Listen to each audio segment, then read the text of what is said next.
Sportscast. We're taking the lead, analyzing the game from the rink to the field. From the ice to the turf, we'll break it down. Discussing every win and every loss in town. We'll talk about the Canucks and the Lions. We are your irrational fans. We are your irrational fans.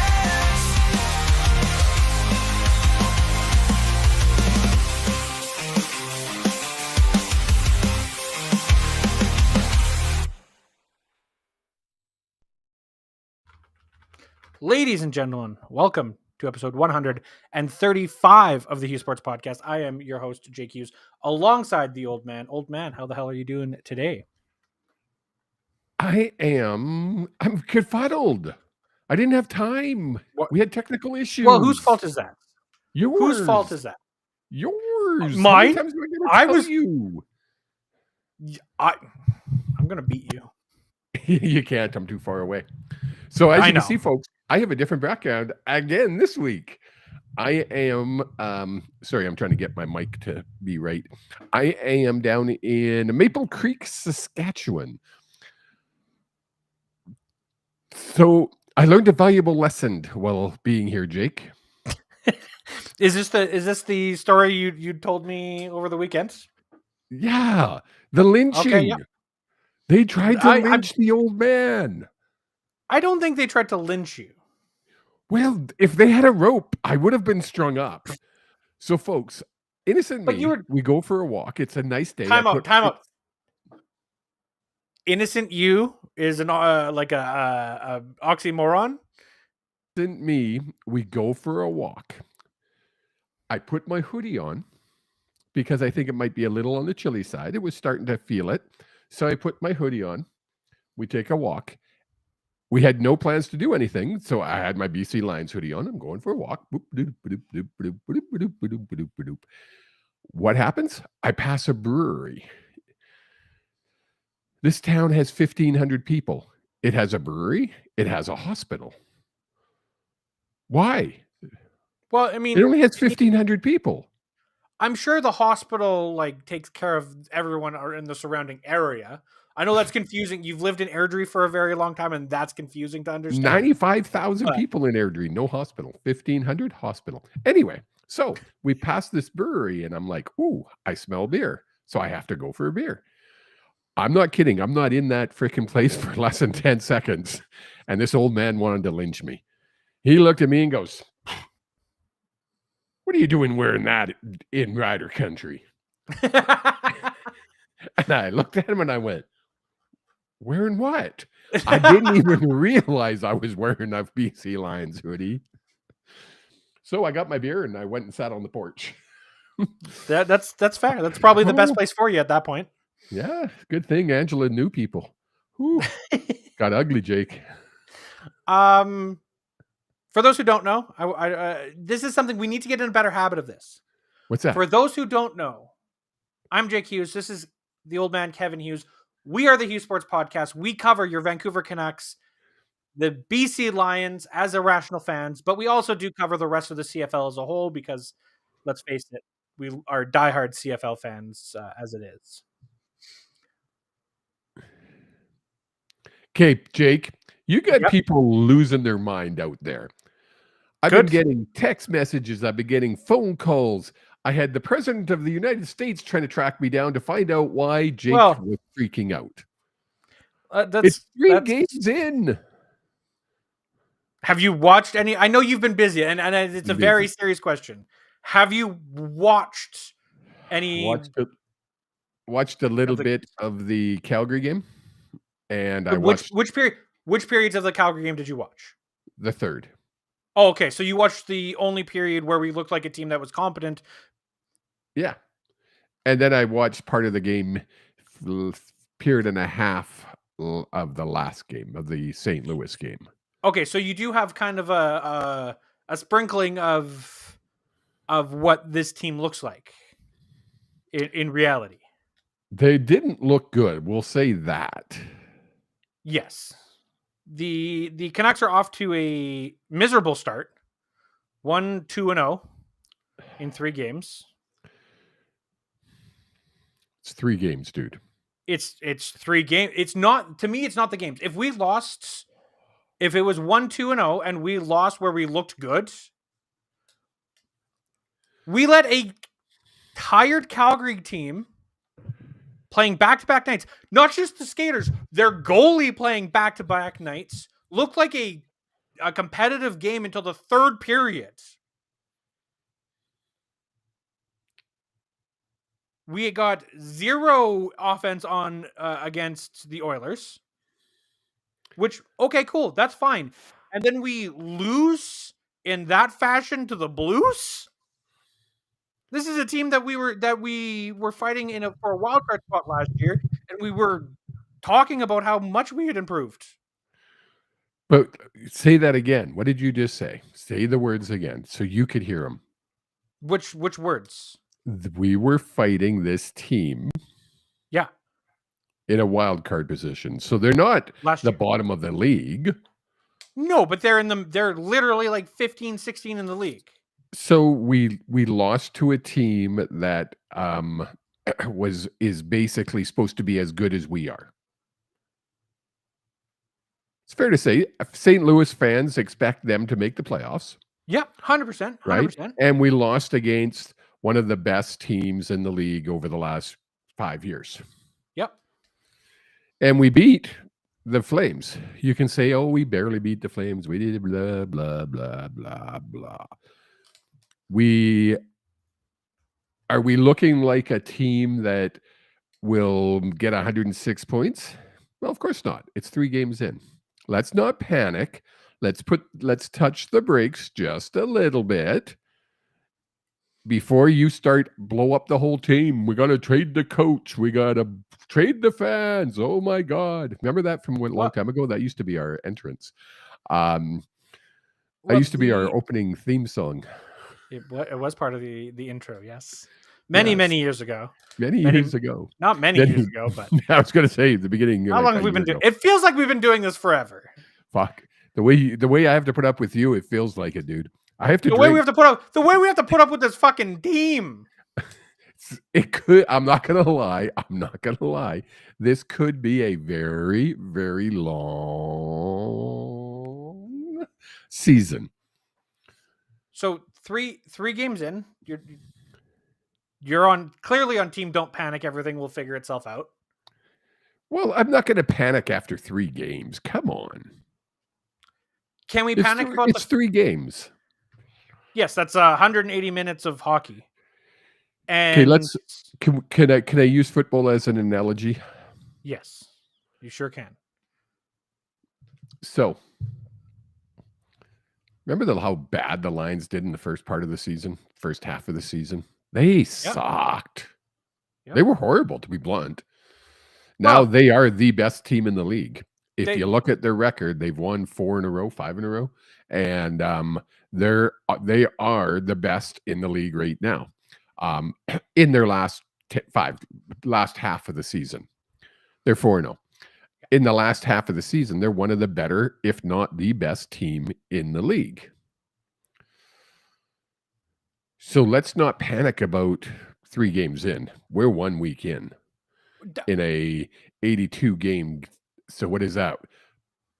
It's a fraction. That's what that is. I can't even make that fraction happen. Everything's a fraction. Everything's a fraction. 380 seconds of what the season's going to be. Yes. So talk to me after 10 games. Well, I might have some tequila shots, and then we can talk about how bad we suck. So clearly, I mean, I don't want to say clearly the coach is panicking, but the coach is clearly making decisions based off of these 3 games. Well, he has to. That's his job. Yeah, but the organization has also made decisions off of these 3 games, because earlier today it was announced that Braden Coots is getting sent down to the WHL. I have an issue. Like, to me, 3 games feels like such a small sample size when he's only getting 10 minutes a game. Well, and he wasn't even getting that, was he? What was his ice time? Like 7.5 minutes? No, 10 minutes. So 11, 13, 9:53, 11, 14. Yeah, not near enough to. And I mean, 3 games again it's not really an opportunity. What did they expect from the kid? He's 18 years old. Did they Yeah. expect him to come out and score 5 goals? That would have been nice. It would But have been nice to even put a shot towards the net. So in the 3 games in 30 minutes of ice time, however much that is, over 30 minutes of ice time, 0 shots and only 38.5% in the faceoff dot. so not a great 3 games. No, but Connor McDavid will have 3 games in a season where he doesn't look great. Thank you. So my point is, you could have broken this kid. And that's my worry, is now you're going to send him back down.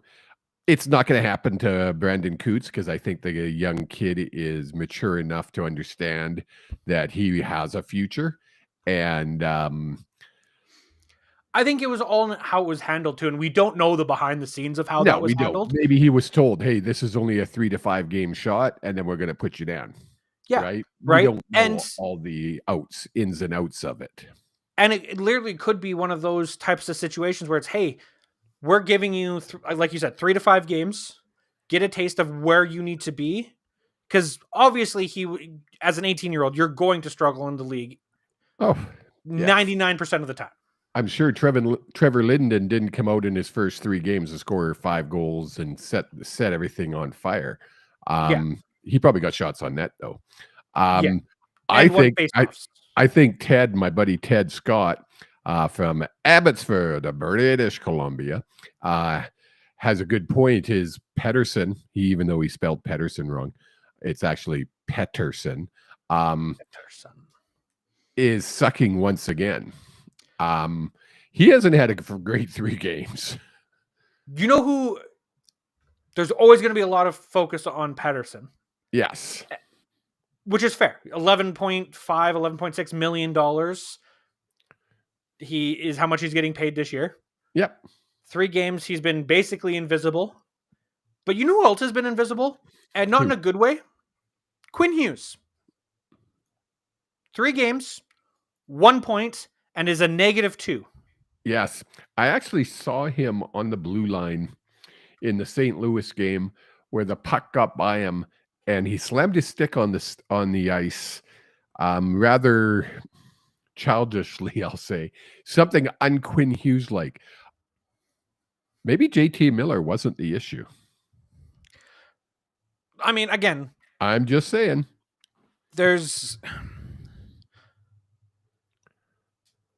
Hughes is a world-class player and will figure it out. Oh, the problem. So is Pettersson. Yes, 100. I believe both of them will figure it out. Will it be this year when the Canucks need them to? Maybe not. Will it be on a Canuck team? I don't know. I don't think anyone knows. Right. But something that I think maybe getting to Hughes, especially in that St. Louis game, is he trying to do everything? Is rather than being Hughes, where he's making those crisp passes and faking those shots and making space, is he trying to make space to take those shots by himself? Because if you look at our team, like excluding Coots, let's include him because for the 3 games we're talking, he was on the team.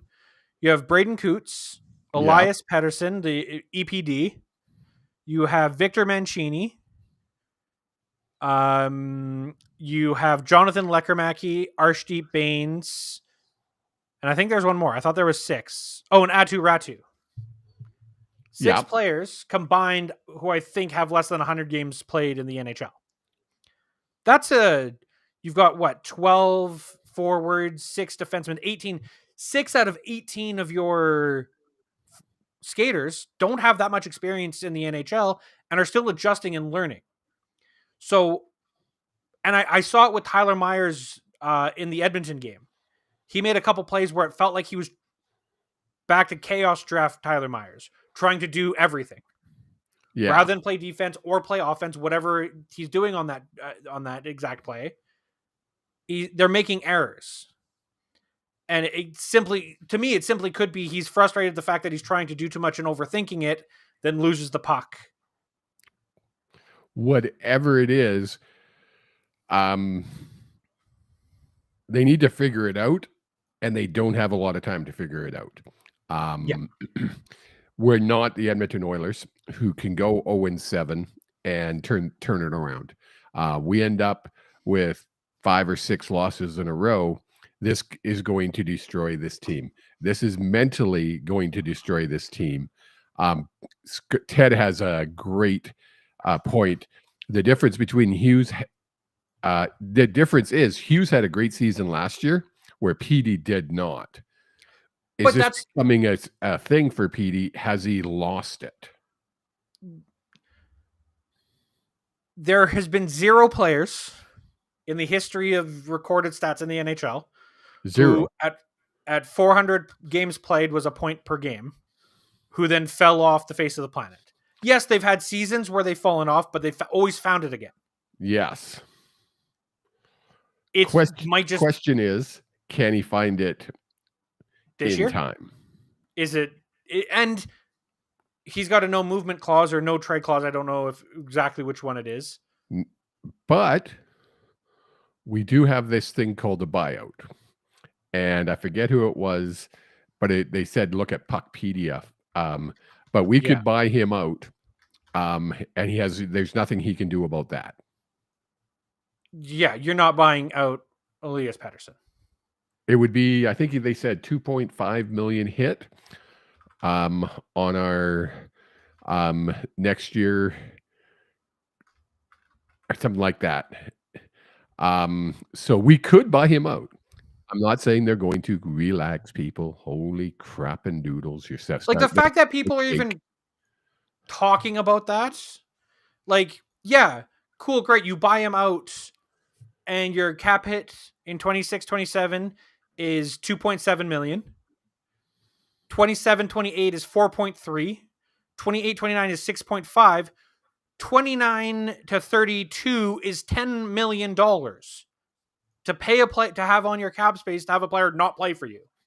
Wouldn't it make more sense to trade him somewhere and eat half the salary? Yes. 100%. I don't think that's going to happen. No, me neither. I think this management group has off of everything has put their stock behind Pettersson. Otherwise, he would have been the one gone after the Miller-Pettersson beef. It's Pettersson Hughes team for 2025-26. Hughes, Pettersson, Hughes. You can. They're going to try to build what they can around them. Now, we have talked about it. They didn't make the moves we thought they were going to during the off season, getting a number 2 center. When who scored 2 goals against the Blues? Snuggard. Who? Oh no, sorry, against the Blues. Sherwood.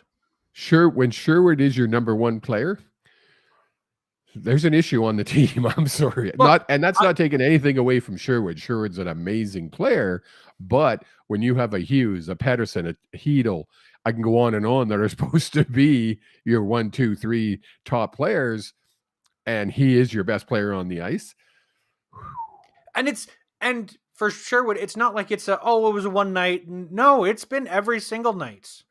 Yeah, it's been 3 games where he's noticeable and for good reasons through all 3 periods for all 3 games. Yes, and he was that way last year as well. Yeah, but there was a bit more support, obviously, throughout the season. But he was the unsung hero last year, and I think honestly, if I'm given the pencil and the depth charts for next game, and I don't even know who we're playing. Let me look this up. I would be putting Brock, PD, and Sherwood as your top line. Brock. Say it again. Brock, Pettersson, EP40, and Sherwood as your top line. So, I mean, we've got the Stars, Blackhawks, and Capitals. Yeah. So we have, and this is the start of a 5-game road trip. Yeah, actually, we have 4 games before we only have 3 because we're going to be on the air Monday. But take We're a going to note be of on the that, air Monday folks. We're night. going to be on the air Monday of next week, so we'll have 3 games. So obviously, this is going to be a good test because obviously we should win that Blackhawks game. Come on. Yeah. And Capitals. when we look back at the scores, we beat the Flames handedly. I know it was mostly in the third period. I get it. Against The a tired Flames team. Oilers, they beat us 3-1, but one of those goals was scored into an empty Yes. net. So we were close in that game. Yeah. And now the Canucks, 5-2. It was 4-2. We pulled the goalie. They scored in the empty net. So really, I mean, we haven't been blown out. The effort was the effort there for that game. I'm just looking to see what kind of shots on net we had. We had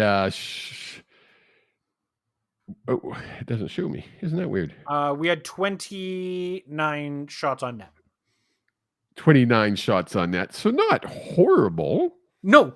And honestly, it's for a Canuck team, which last year, I mean, I remember full games with 15 and we were winning. But the problem is a lot of those shots were, I know you hate nerd stats, but like the high danger shots, those aren't high danger. A lot of them are not high danger shots. Yes. A lot of them are just dump the puck in, throw it at the goalie, and there's no possession. And it's something. Look, Foote is a brand new head coach. He's in the NHL.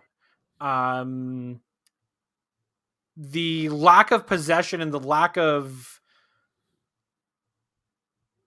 aggressiveness in the offensive zone, I guess, is the best word. I don't know what the right word is for it, but they're lacking that killer instinct in the offensive zone. The finish, they don't have the finish rate now. And it's not even about the finish. It's the sustained pressure. It's the cycling. That's not even there. Well, yeah. Like if we had lost, what I saw, we weren't winning the battles on the boards. We weren't, and that's something we did a lot of. Not so much last year, but the year before, where we actually had a team. I remember you and I talking about that on a regular basis. Was holy crap! Like, yeah, it's the dump in, but then we're winning the board battle. I didn't see that the other night against St. Louis, and that's really the only game I've been able to watch any length of. So yeah, it's going to be interesting. Again, I'm not getting too freaked out. We could win the next 2 games, and everybody's freaking happy again, right? Very, very much so. It's one of those things where it's, I'm very tired today. The words are not coming to my brain. Like short-term memory when it comes to this team. It's what's happening right in front of us, rather than long-term results. If we come back on Monday, by the way, did I mention I'll be in Mexico? There might be tequila involved in that. He just shuts up. I like that. Not even a reaction, folks. There wasn't even nothing there. I'm too tired to react. If we come back on Monday, come to the show on Monday, and the Canucks are now 3-3, are we concerned? Again, my concern isn't with the results right now. Again, we beat a team we should beat. We lost to a team we probably should lose to on paper in a very close game. And we lost to a team that we should be battling with. And we did battle with them. Yeah. But it wasn't, there wasn't any part in that game, even in the last few minutes before as we pulled the goalie, I never had that feeling of, oh, here's some momentum. We never had that push, that rush, that Hughes moment, a PD moment, something where someone just does something phenomenal on the ice and gets a team behind them. Well, and I'm really hoping that this road trip, and we always go on a road trip early in the year, I'm hoping this 5-game road trip will bring the team together. And I know there's been a lot of talk that they're really tight and really good, but maybe it's just too much time at home. It's okay. Let's focus. We're back in the swing of things. We're out on a 5-game road trip. business It now. might be just what the doctor ordered. Yeah. Now, the one thing that I'm going to take away from the first 3 games and I'm ecstatic about is the play of Mr. Thatcher Demko. Holy, like just stand on. He In that almost Edmonton won game. the Edmonton game for us. I mean, The fact that we, like, in all honesty, the fact that we quote unquote wasted that goalie performance in a loss is heartbreaking, because that's actually, I watched a lot of that game. he went from watching like a period to watching a lot of that game. He I'm might have sorta been drinking. No, I don't. Where was I? I don't know. No, I didn't. I didn't watch the game. I watched the highlights. Fair. Because we were up in Edmonton. I was with your girlfriend and my daughter. That was Right. the Thursday night game. Right, yes. And my girlfriend. But I did see the highlights of that game, and some of the saves he made were phenomenal. Like just absolutely incredible. The Oilers was the Saturday night game. Okay, so I did watch that. See, I'm just confused in my dates. See, this is what happens when you retire, folks. You retire and days go out the window. Nothing matters anymore. All he knows is when he's going to Mexico and the date of the next podcast. Those are the only things that are in his brain. Well, and I know I have to be on the Rod show Thursday and Friday, the Rod Peterson show this Thursday and Friday. So this must be Tuesday. Yep. He knows it's Tuesday, guys. Where was I Saturday? Because I did watch that game. I had to be here. Yes, we were here. We came down here Saturday. I did watch that game because I struggled to get it on the TV. Long story. Technical difficulties. But I did watch what would most of that be game. like with you? So, back to Thatcher Demko. Yes. Has been unbelievable. He's just been phenomenal. And yeah, I'm liking what I'm seeing there. And it is funny to me with Demko, because he gets up from saves sometimes and he shakes out his legs, and always the commentators, if they're not if they're not John and Ray or Tomlinson, they're like, oh, like maybe something's bothering him. It's like, no, he did that before. That's just him getting set. That's something he does. yes. But both the prime commentators and the world's worst commentary team on Saturday Night Hockey both commented on it. And it's like, tell us what you really feel about who was it? I don't remember his name, and DeBrusk's dad. Too bad we're never going to get Sportsnet help on this program, because Jake just beats him up constantly. No. To me, there's a difference in good and I've always had the opinion that I think Louis DeBrusk has not always been the best color commentator, because he doesn't know when to jump into a conversation.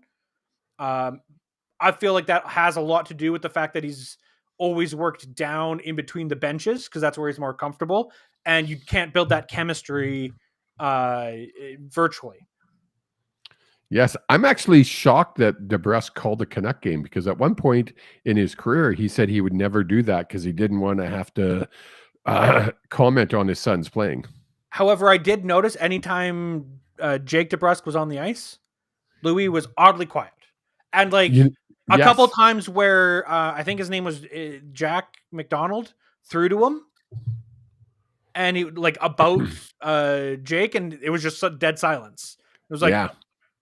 So I wonder if that's him protesting, being like, I told you guys I don't want to call these games. But the fact that you're not letting, in my opinion, and I am biased, and I know that I'm biased. I'm irrational, really? especially when it comes to I'm shocked. Commentators. But one of the, if not the best commentator organizations in the world for hockey has been Vancouver, because you've started with Jim Robson, probably top 5 commentator in any sport across all time. You then had Jim Hughes, who then went on to be the lead for CBC Hockey Night in Canada and got picked up by the Leafs. And now you've got Shorty Shorthouse, who's for some reason he must have the same opinions that I do and shares them too much behind the scenes in Sportsnet, because he doesn't get those Saturday night games, and I don't understand it, because he calls the game like he's calling it on the radio, where you're actually calling the play. You're not having a conversation like this is goddamn baseball. And that's what pissed me off about Louis DeBrusque, and I think I wanted a Jack McDonald, I'm 90% sure his name is they're not calling the action on the ice. They're having a conversation while they're talking about a hockey game. Which is very baseball-like. It's 100% baseball-like. But baseball is a very slow game. Ah, boy. You want me to comment? Are you looking for more comments, or you are? Oh, I was going to transition from bad commentary to the CFL on TSN. Because of course, what's his name is so good on TSN. The Elks and Blue Bomber fan. Oh yeah, he's just the best. Did he call the Winnipeg Edmonton game? I think he did. I think he was tongue-tied and didn't know what to say 99% of the time. Sounds about right. Yeah. But if you've got nothing else to talk about in the world of hockey, we can transition into football. My last comment will be just everybody take a deep breath. In through the nose, out through the mouth. Kumbaya. Everything's good. It's 3 games. You notice I have my calm voice today? Yeah, what's going on with that? I'm not sure. Jack Michaels is the that's the name. Play-by-play guy. Sorry, I wanted to make sure I got that right. Because if I'm insulting someone, I want to at least do it to the right name. Exactly. So yeah, let's talk about the week that was in the CFL. Woo, what a week it was. But before we talk about the week as a whole, you asked me specifically to pick out a clip for the Winnipeg Edmonton game. Oh, did I? You did. You messaged me in the heat of the moment of the game. Okay. Saying, do you want me to read exactly what you wrote? Yeah. Let me pull it up. If it's clean. It's I can clean it up. And while he's looking, Charlie, yes, it's Dusty Nielsen, as was a commentator of the Elks Bombers. And he is literally, I would say, the worst freaking play-by-play announcer the league has right now. He is the most biased, and he screams at the wrong time. I think he'd That's be just great. My opinion. I think he'd be great if you as the viewers had the opportunity to watch an Elks or Winnipeg broadcast versus whoever they're playing broadcast. He is very much a Blue Bombers and Elks fan, which is great. That's fine. There's a reason why he's calling the games, because I don't think there's a lot of money in calling football in Canada. Well, of course you love him, Charlie. You're a Bombers fan. Any Bombers fan is going to love him. So you messaged me Saturday night. I was out. What was I? Oh, I was out at a dinner for Thanksgiving with my girlfriend's family. Yes. And all you said was command center is by far the worst. I'm assuming you meant worst. I want you to break down the no yards call against number 32 Edmonton with 1 minute left in the half. So let me pull this Horrible call. Let me pull this up here. Literally. So I want your take on it, because I don't mean to be mean, but I don't think I share the same opinions as you. Go figure. So let's go here. Okay. So. Okay. Obviously this isn't. We have the screen up, right? You can see the game. You can see the screen. Okay, perfect. Sorry, when I do this, I can't see what you see. So. Okay. So the punt happens. So the ball is kicked. Nice kick. I just want to run through it at full speed this first time. So there's clearly a flag. There's a flag there. And when the flag was first happened, it looked like, that looked like it was offside. Why now did that do remember, that? they called it on number 32. Am I correct in saying that? I believe that is correct. Okay. So let's they go back called here it for a on number second. 32. Yeah, let's go back here. I want to.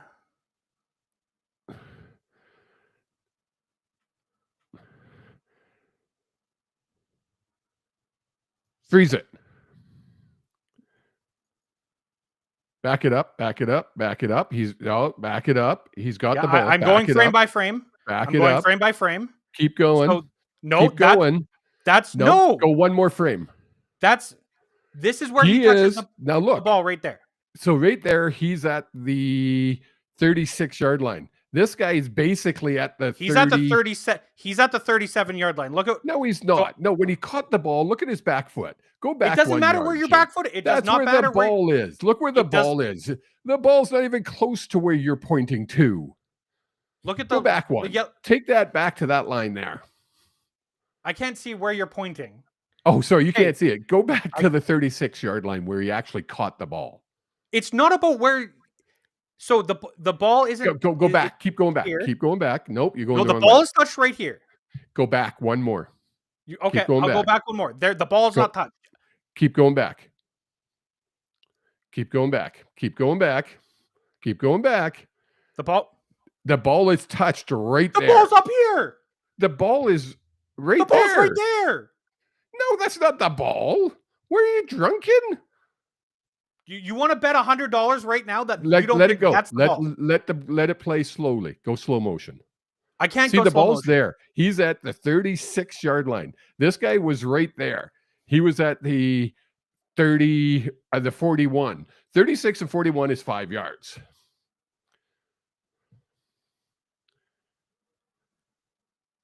The front of his foot is past the 37. That's where the 5-yard bubble starts. Yes. That's wrong. That is not wrong. That is by the definition rule. You know me. I'm 100% on board to blame Command Center for when they mess things up. They mess this up. Even the announcer, who's a big Bomber fan, said they messed it up. Dustin, he said, no, that was pretty close. They should have given it to the runner.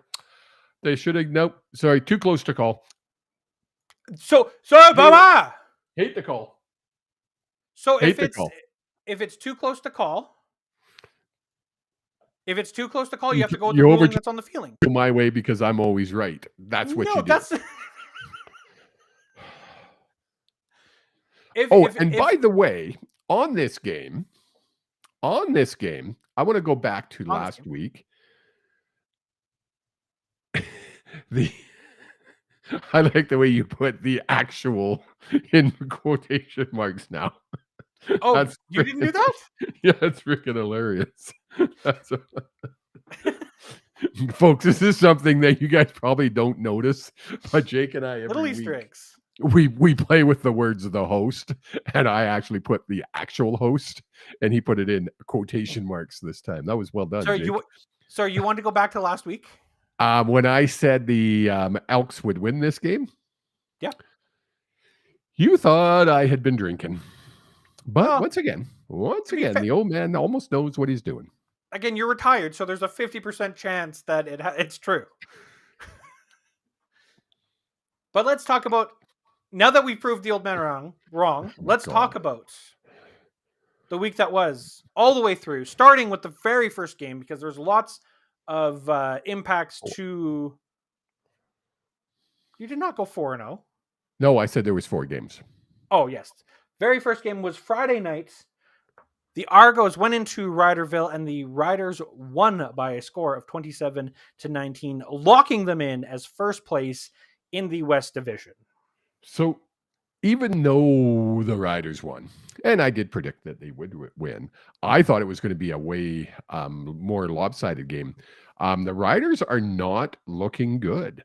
It was funny. I was over at Angela's son's house yesterday to watch the Blue Jays game, and he's a massive Rider fan. And he says, I feel it.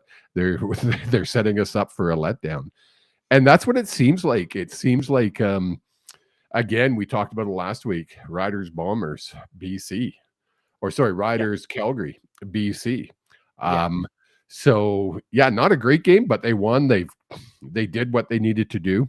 And you know what? They deserve to have that game at home because they're the best in the West this season. Well, and what I was gonna say, like sometimes that's what good teams do is just enough to be what's done. They Right? don't need to go out and score 54 points. All they need to do is score 27. Exactly. Problem is are they able to turn it back up when they need to do that when it comes to the home playoff game in Saskatchewan in November? Well, and Harris doesn't look as accurate as he had. Yeah. Yeah. So it's going to be interesting to see now. They've got what, 2 games left? Saskatchewan I believe. Saskatchewan's playing both of the last 2 weeks. Yeah. So do they rest Harris? And then, so if they rest Harris, now he's out for 3 weeks, really 4 weeks without playing. The Rider Bomber rivalry is big enough amongst the coaches and players that I think you play Harris against Bombers because you could eliminate the Bombers that week. But can you afford to have Harris take a cheap shot? It's 100% true, right? Right. But there's lots of hatred. It's literal hatred. You mentioned it's really funny. I didn't realize, like I knew there was a rivalry between the Riders and Winnipeg. I didn't realize there was hatred. Like these fans, I'm telling you, when I was joking about calling in the Army if they end up in the Grey Cup, you seriously would. It's insane. They absolutely despise each other. In Canada, I don't think there's a rivalry at the same level. No, it used to be Flames Oilers. That was the Battle of Alberta way back in the day. But when it's bigger brother just beating up younger brother for so many years, it's not fun. No, exactly. Then we jump to the next game. The Calgary Stampeders beat the Hamilton Tiger Cats at what's their name of their stadium? At wherever the Tiger Cats play now, by a score of 37-20. Again, another score that you kind of look at and go, whoa, Ticats Stamps walked over them. They really didn't. But having said that, Bo didn't look good. Bo looked like Bo of old. Couldn't get it together. Blaming receivers on a constant basis. Charlie, sorry, I gotta get out of the chats. Charlie says Bombers love to hate Saskatchewan because they're all hillbillies. It's awesome. We should get Troy Westwood on the show before the before Grey Cup. He's the one who came up with. He's the one who said that they're a bunch of banjo playing hillbillies, inbred hillbillies, and that's what started it all. Which is funny. If you remember Troy Westwood, I mean, he was a long-haired kind of, I'm going to use the word hippie himself, so it's even funnier when you think of it. But VA, I don't know. Honestly, he looks like he's playing hurt. Fair. You watch him, he's grimacing, he's slow to get up after he's hit. I'm interested to see what plays out over the next 2 weeks here. It's going to be fun. I'm sorry, I'm just looking at everything. If the Stamps win this week and the Elks lose, I believe that means Calgary's guaranteed. I mean, right now they're guaranteed. No, they're not. They're not guaranteed a playoff position. The Elks need to lose and the Stamps need to win. And the Stamps are guaranteed a playoff position. Well, and going back to that the Elks-Winnipeg game, the Elks, if they tie with Winnipeg, which is a good possibility in points, they lose because they both won one game, so it goes to points differential, and Winnipeg beat them by 19. There was lots of talk about why didn't they go for the end zone at the end of the game there, and they could have the tiebreaker. It wasn't 19. It was 11 because they beat him by 5, whatever that was.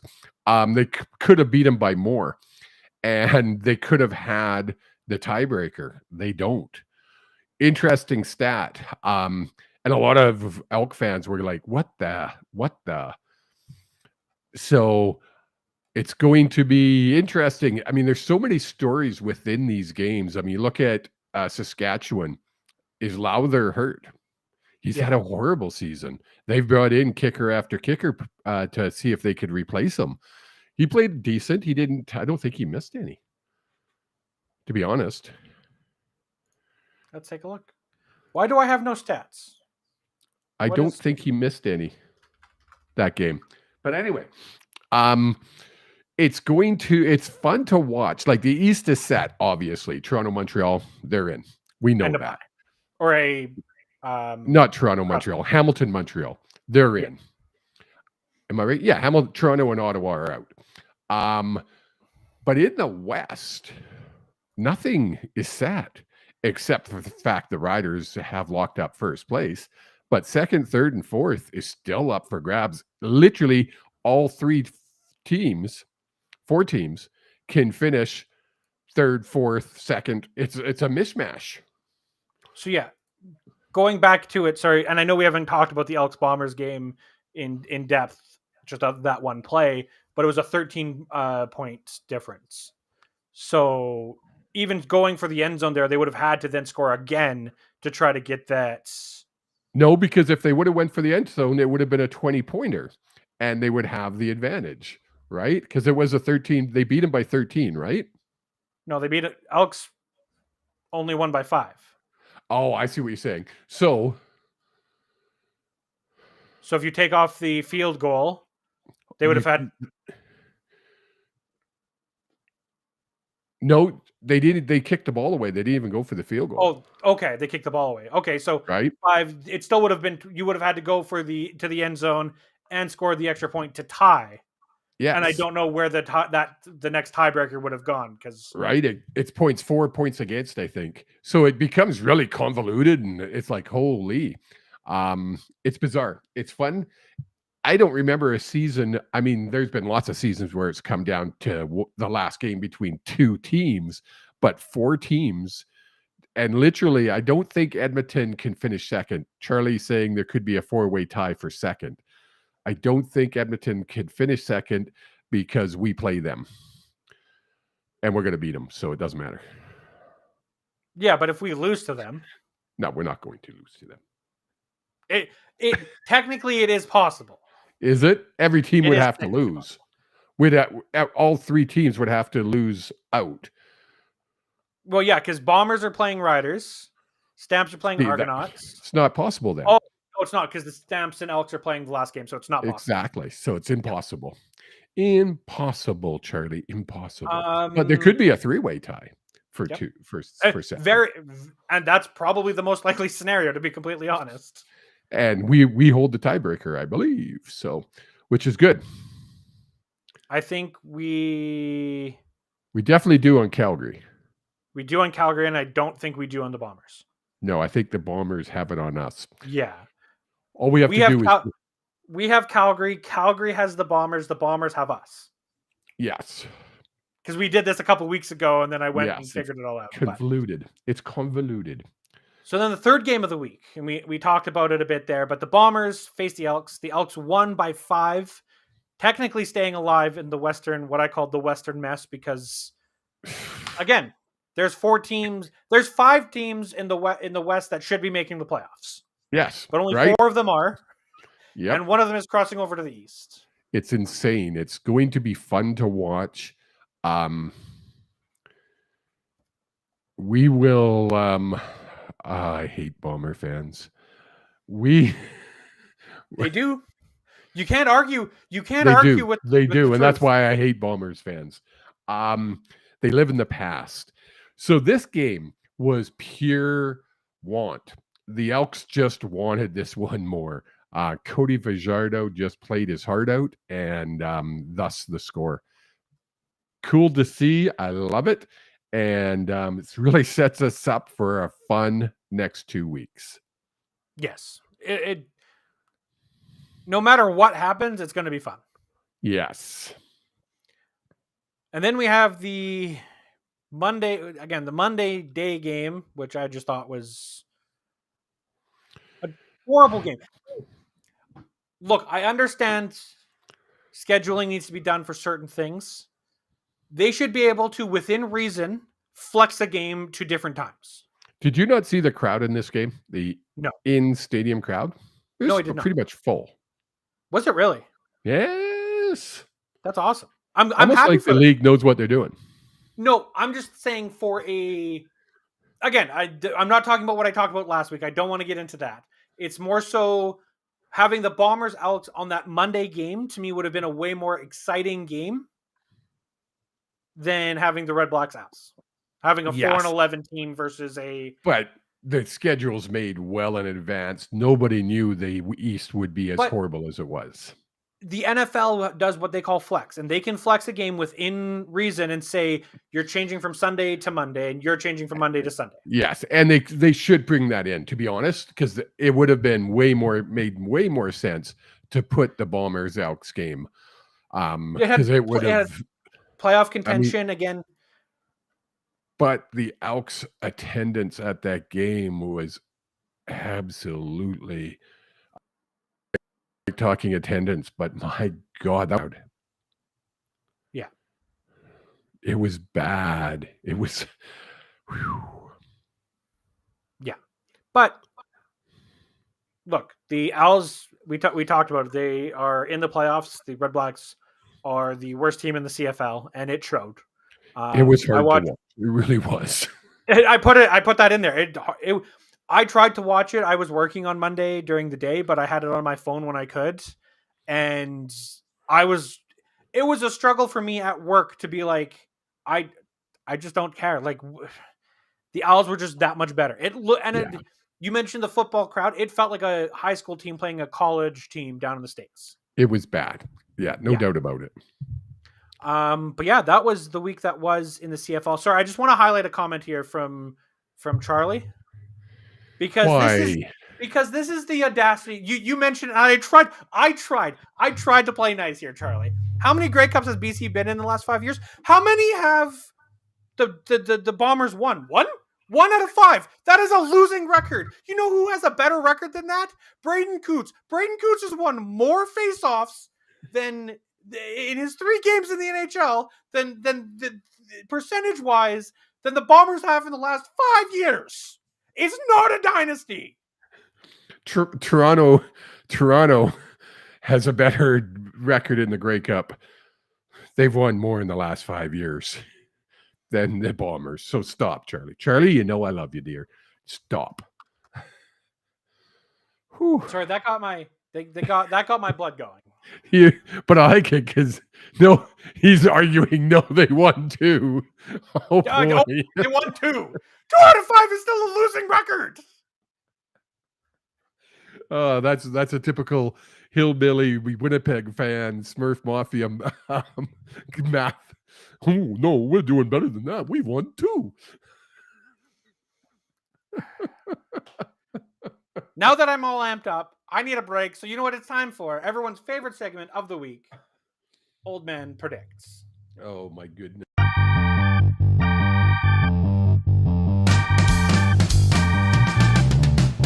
It's time for the Old Man Predictions.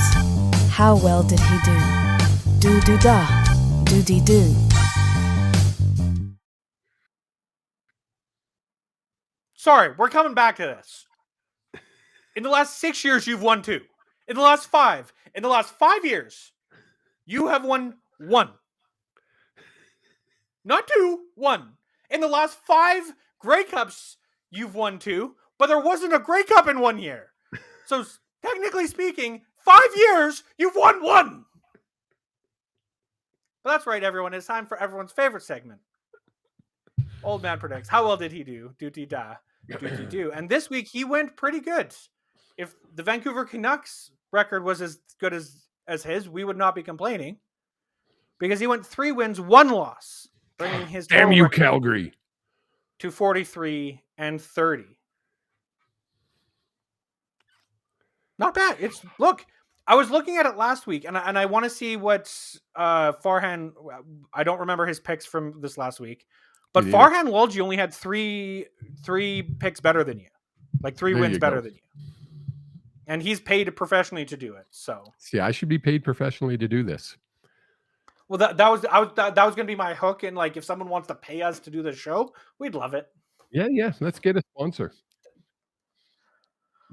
Only for I need to recoup some of these costs I'm incurring, especially for the Grey Cup. So this week 20. Is that right? Yeah, we're in week 20. Yeah, week I'm 20. losing it. Yeah. Week 20. We have the first game. We have back to our doubleheader Friday, Saturday. We have the Riders taking on the Bombers, which of course will be a very fun and competitive game. Who do you have taking that game? This one could be a tough one to pick. I pick the Riders every single week.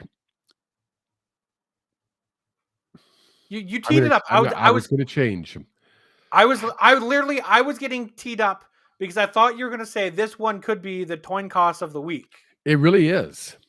And then you said it's just going to be really close. And it's like you're not a professional yet, and you're not paid to do this.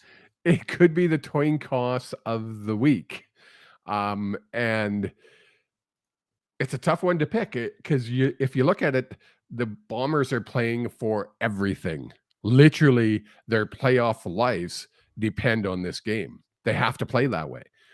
Where the Riders are playing for really nothing. But I think the Rider pride.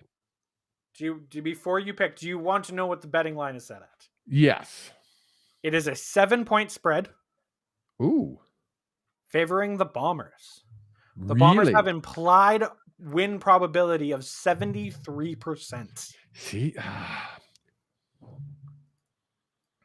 I can't do it, Charlie. Every bone in my body wants to say the Bombers are going to win this one, but I have picked the Riders 19 out of the 20 weeks. Sorry, 19 of the 19 weeks so far. So I want to preface this before you make the pick. Why are you making it harder? Well, I might make it easier here. Because the odds were so slanted, I wanted to take a look. It does appear that Jake Mayer is taking first QB reps at practice and is expected to start the game. That makes a big difference, actually. You're welcome. Yeah, I'll take the Bombers. If the Riders win, I'm going to kick you right between the legs. Look, all I'm doing is when I see the odds be that slanted, something's up because that doesn't make sense. Okay. We then have the Friday nightcap. The Edmonton Elks taking on your BC Lions with a 5.5 point spread favorite. This one's favoriting the Lions. Going to go to the Lions, who have everything to play for. Yes, I know you heard that, Charlie. So do the Elks. So do the Elks. Elks have everything to play for. They're a desperate team. It's the Lions.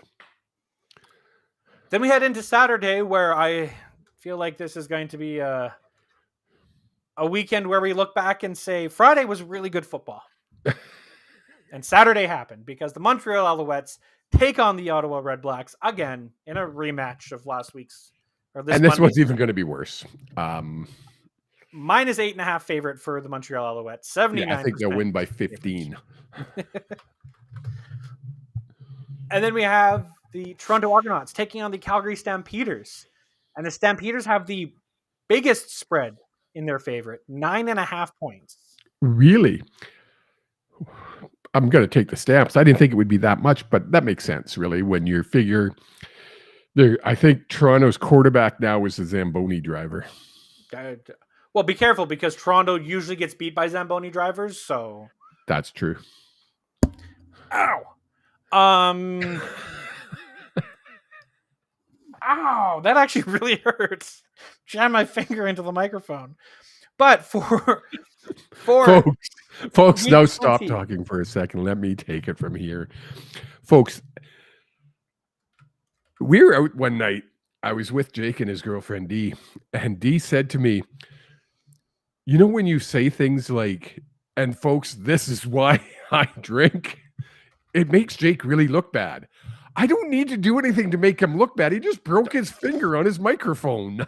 I don't think I broke it. It's still bendable, so we're good.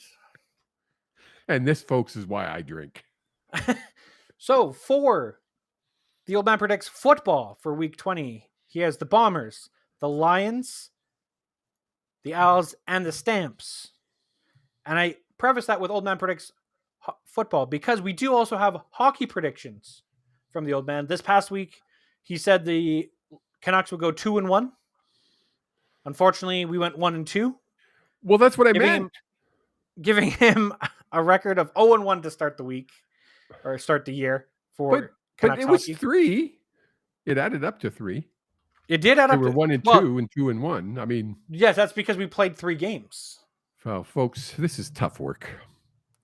It's a lot of math. So because we are back on Monday next week, that's right, Monday at 7 p.m. Mountain Time, 6 Pacific. Figure it out from there for everyone else. We will be live. 7 Mountain Time? 7 Mountain Time. So that'd be 9 p.m. No, 8 p.m. tequila time. So you confused me because you said 1 hour ahead. Yes. So time doesn't make sense to me. For some reason in my brain, and I know this is a me thing, and I know this is going to sound ridiculous, but an hour ahead means you're gaining an hour in my brain. So you should be in Pacific time. I know that's wrong, but when I first hear it, that's what I think. I'm an hour ahead. Okay, so you're it's earlier for you than it is for me. No, we're ahead. An hour behind. I know. I understand it when I think it through. I'm just saying it makes no sense to me. Folks, this is why I drink. But the Canucks have 3 games on the docket. Don't read it. Including don't dignify that with an answer. Including the back-to-back. Including a back-to-back, sorry. And a very early Sunday game. Yeah, so the Canucks play the Stars on Thursday at 5 p.m. They then play the Blackhawks the next night at 5:30 p.m. And then they take on the Capitals on Sunday, October 19th at 9:30 a.m. Pacific time. All of those times read off were Pacific time. Old man, what are your predictions for this week? Mister, let's not panic yet. Let's let them have 7 more games to dig a hole. Beat the Blackhawks. That's the given. Okay. That's the given in this week. So we're going to win at least one. Now, the Stars right now are undefeated. Cup.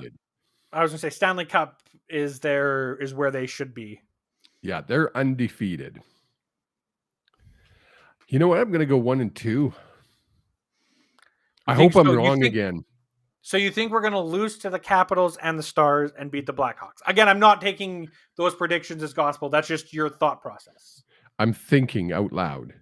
Okay. Give me 2 secs. It's the Capitals. Now he's thinking inside his head, which does not make for a great audio podcast. Capitals are also 3-1.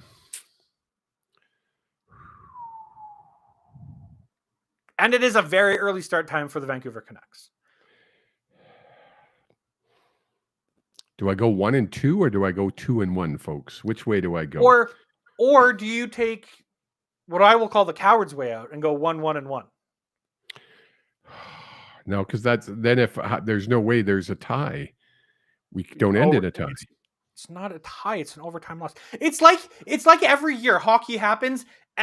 The season ends. Everything leaves his brain. It's all football. Everything's gone. It's empty inside.